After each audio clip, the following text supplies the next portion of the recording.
Olá, amigos da TV Justiça. Começa agora mais uma edição do Direito Sem Fronteiras. O assunto de hoje é o acordo feito entre o governo colombiano e as Forças Armadas Revolucionárias da Colômbia, as Farc.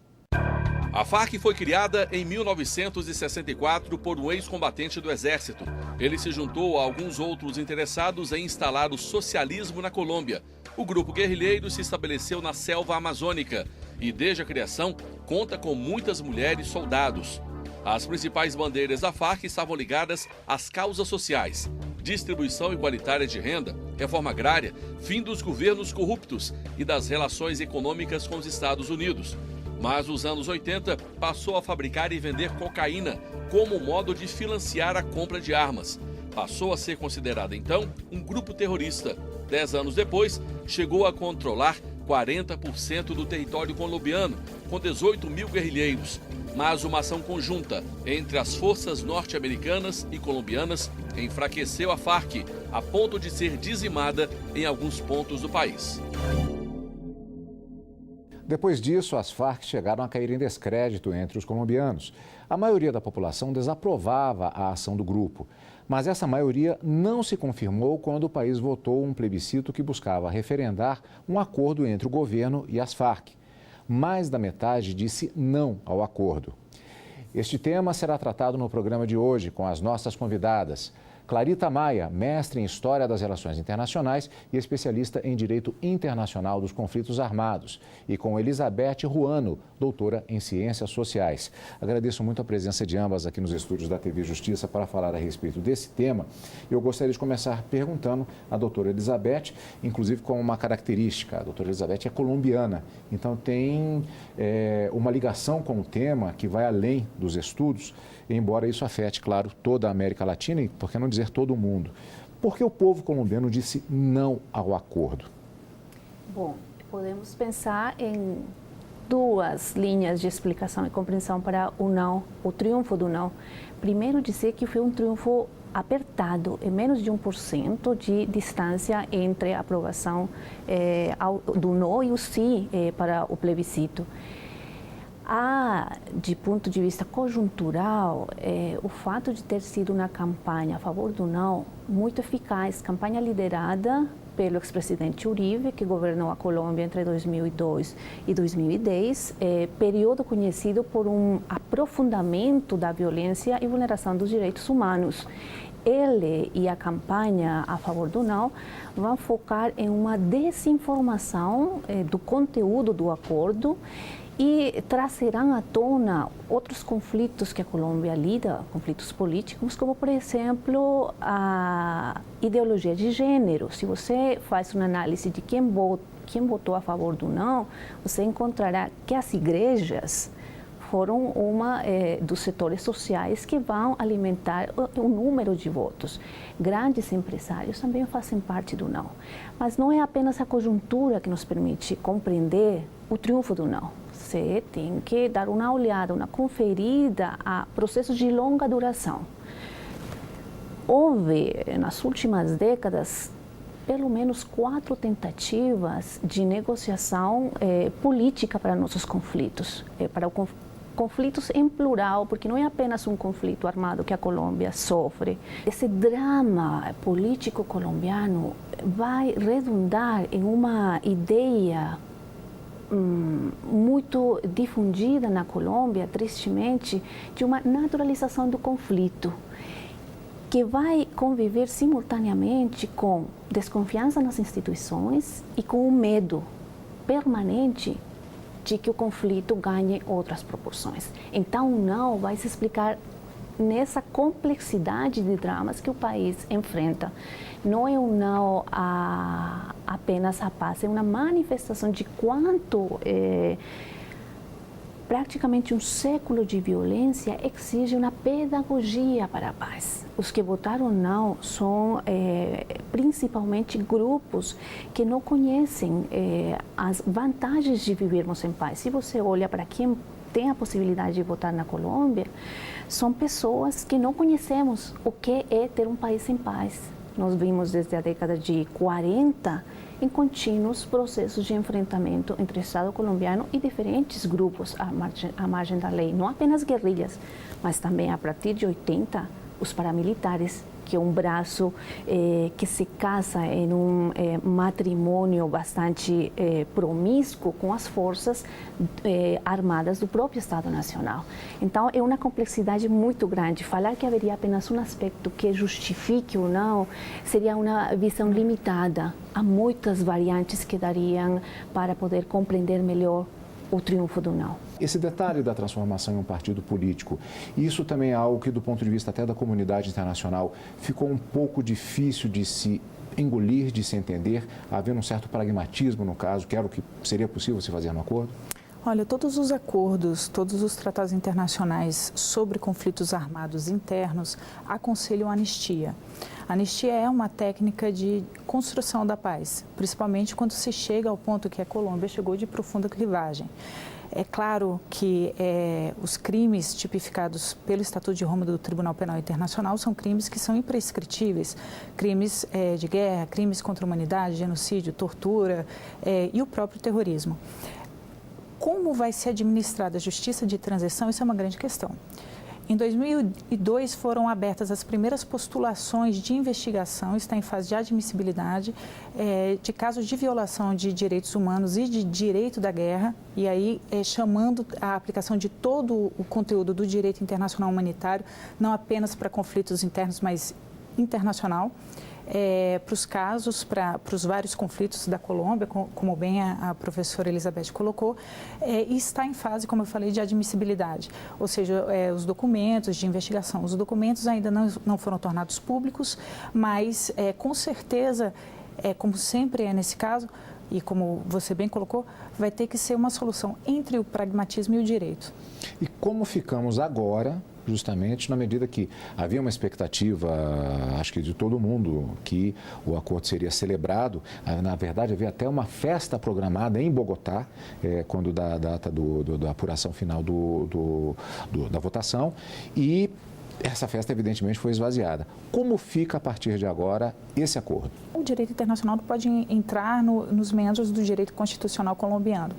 Agora, o que existe, sim, é uma expectativa da comunidade internacional de que todas as partes do conflito, e não falo apenas dos estados, todos os grupos insurgentes e os paramilitares, sejam trazidos à mesa e sejam responsabilizados.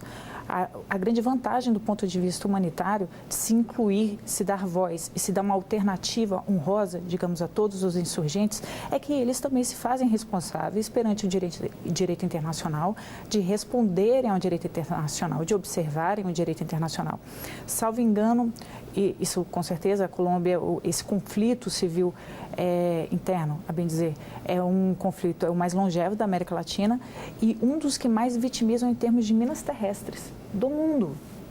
E minas terrestres são uma arma que foi banida há muito tempo pela Convenção de Oslo, exatamente porque tem a capacidade de inviabilizar economicamente toda uma região.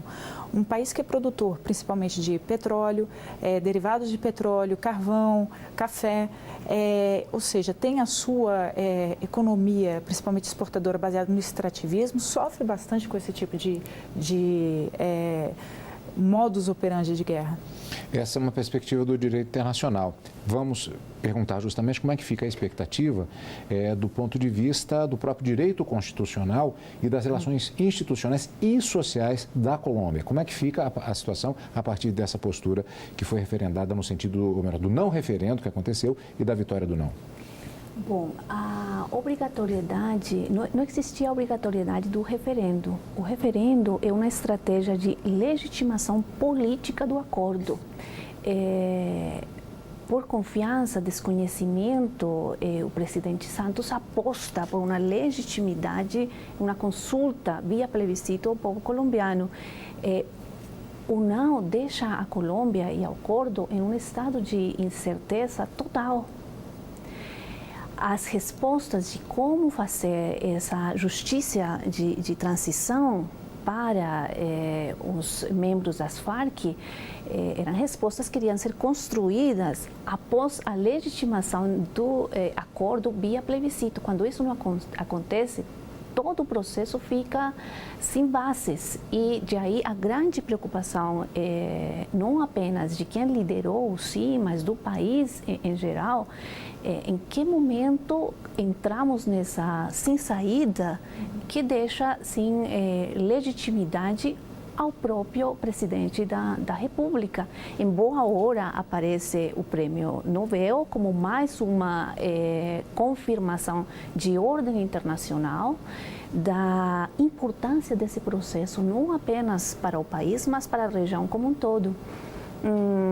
É importante que se diga, foi confirmada a iniciação das mesas de diálogo com outro grupo importante armado à margem da lei, que é o Exército de Libertação Nacional, o ELN, que indica uma margem positiva para continuar com o acordo iniciado com as Farc. Não se começa um segundo acordo se o primeiro estiver ainda na incerteza, o que nos leva a pensar que, apesar das grandes dificuldades que se tem entre quem liderou a campanha do não, relembrando que é o presidente Uribe, consiga uma negociação política do que se espera para essa fase de operacionalização dos acordos. Relembrando que o acordo foi assinado uma semana antes do plebiscito, portanto, o acordo continua. O acordo não apenas foi firmado, como suscrito por ambas as partes em Suíça. Então, é um acordo que tem legitimidade institucional que, infelizmente, não conseguiu ratificar mediante o plebiscito, mas o acordo continua. Eu vou insistir, então, só para ficar bem claro. O não, ele não inviabiliza a aplicação efetiva do acordo. Não inviabiliza. Era uma estratégia de legitimação política, uma escolha do presidente Santos. Bom, há muitas perguntas ainda a fazer em relação a essa situação na Colômbia, por isso o Direito Sem Fronteiras volta daqui a pouco, depois do intervalo. Não saia daí que nós voltamos já já.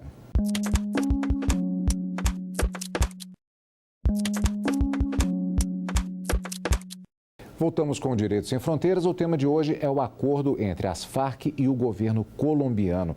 Eu gostaria de perguntar à doutora Clarita agora, especificamente sobre esse aspecto que foi abordado antes, já ao final com a professora Elizabeth, que é uma situação curiosa, que é o fato de que houve um plebiscito, o acordo não foi referendado, mas ele é apontado como uma peça diplomática muito bem feita na realidade, pragmática, mas que isso gerou uma falta de credibilidade, apesar da pouca diferença para o não, mas que o acordo ainda assim fica valendo.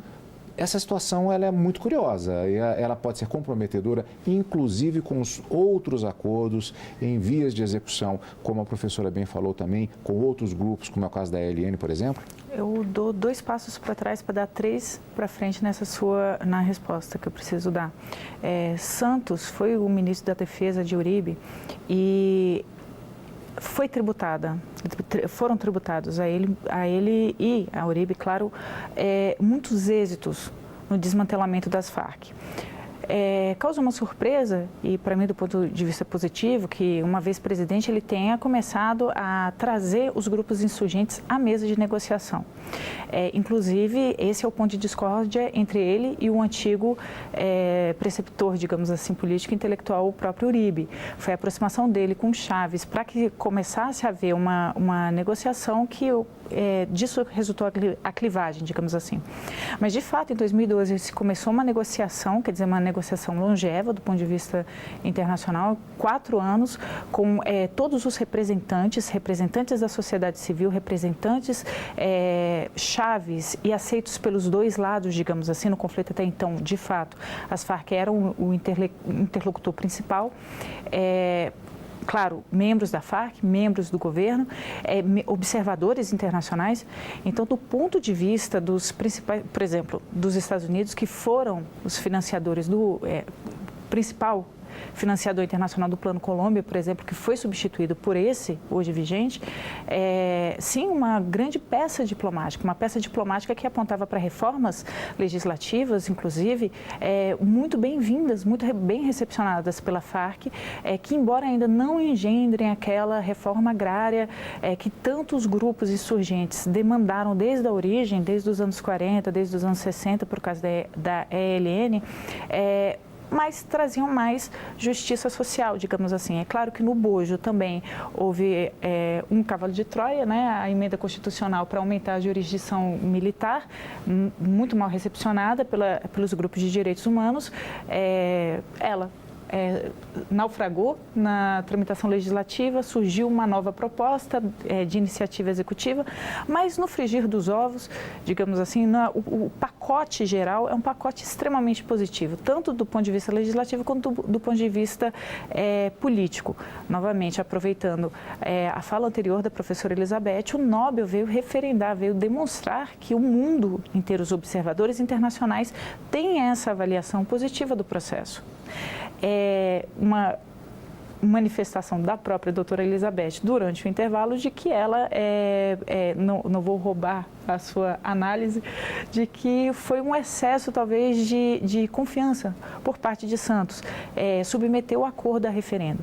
Porque eu discordo da análise do hoje senador, antigo presidente Uribe, de que é um processo que foi mal explicado à sociedade. Não foi um processo, acredito, bastante democrático, assim, surpreendentemente democrático e que demonstra a maturidade democrática da Colômbia, o que eu recebo de uma forma muito positiva, apesar do percalço. Professora Elizabeth, uma questão é o fato de que, lembrando as guerras, por exemplo, inclusive de independência, as guerras internas da África, uma coincidência é o fato de que é um período muito longo de guerra civil e, portanto, uma grande quantidade de gerações sucessivas que cresceram dentro de uma realidade de conflito.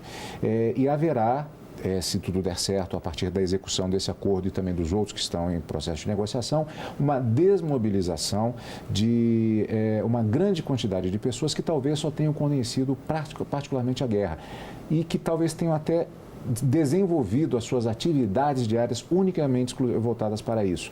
Há um temor de que essa grande quantidade de pessoas elas possam ser cooptadas, por exemplo, pelo tráfico, não somente na Colômbia, mas também nos países vizinhos? É uma ameaça latente e um dos aspectos que tem sido utilizados para incidir negativamente no processo de paz, até porque a Colômbia já tem experiências tristes, lamentáveis, do que aconteceu com aqueles homens, aqueles exércitos desmobilizados. A experiência não é muito positiva, no caso principalmente dos paramilitares, de uma desmobilização promovida justamente pelo presidente Uribe no segundo mandato dele, de presidência, mas vemos que os paramilitares são grupos mais ligados à direita do país e mais ligados às próprias forças militares legítimas. Então, claro, a ameaça existe, há de fato que se pensar em arranjos diferenciados de possibilidades políticas verdadeiras e de inserção desses homens e mulheres e crianças, porque a gente não pode se esquecer que o fenômeno também envolve crianças e não é um número pequeno, é um número significativo. Então, deve-se pensar na possibilidade de inserção a uma vida cidadã completa, que não é apenas o exercício político para os líderes, é o que fazer com essa população esse exército que será desmobilizado. Essas respostas não estão prontas e terá que ser um exercício de construção conjunta do país para dar saída a esse problema histórico. Quais os efeitos do acordo, do sucesso da sua execução em relação aos demais países, particularmente no nosso caso, em relação ao Brasil?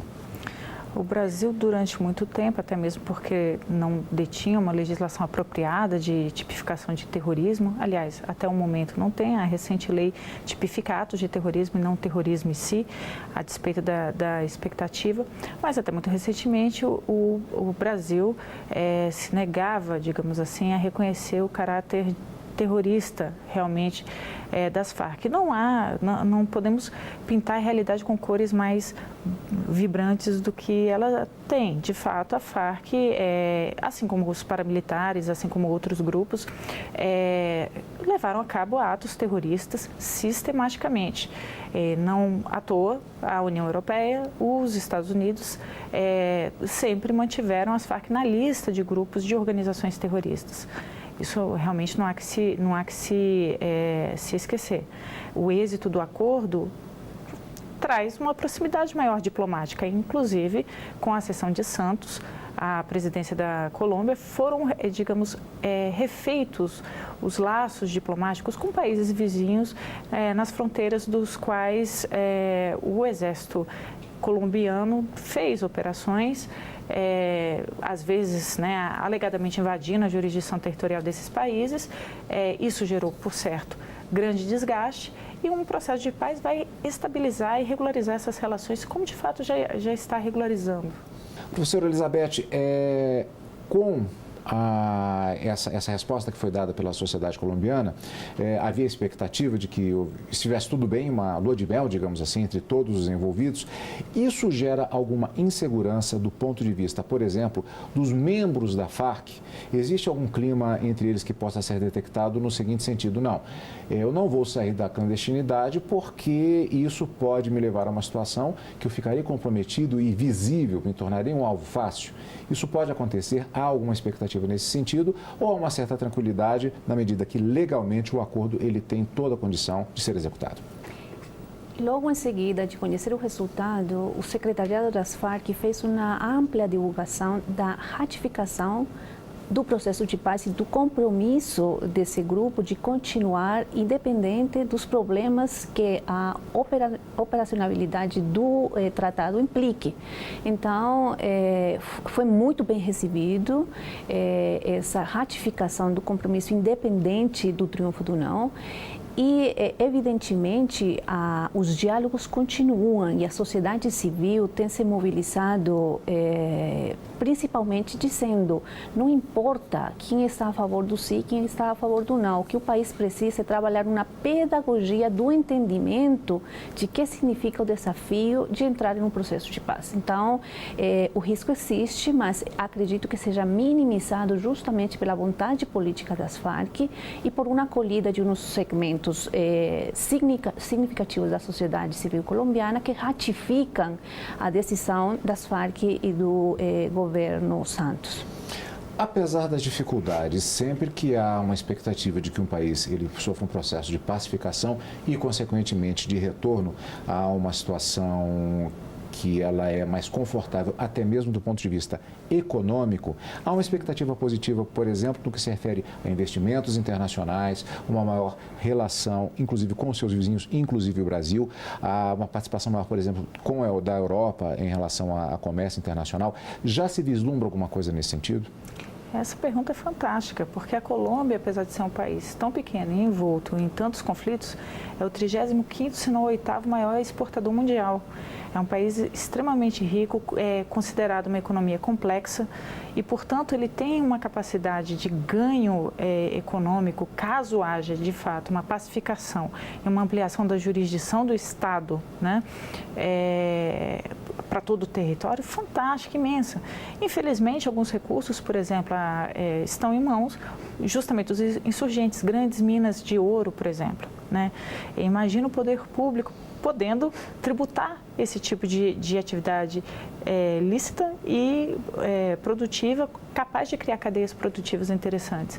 Então, com certeza, isso é absolutamente alvissareiro, absolutamente promissor para a economia da Colômbia e para a economia da região.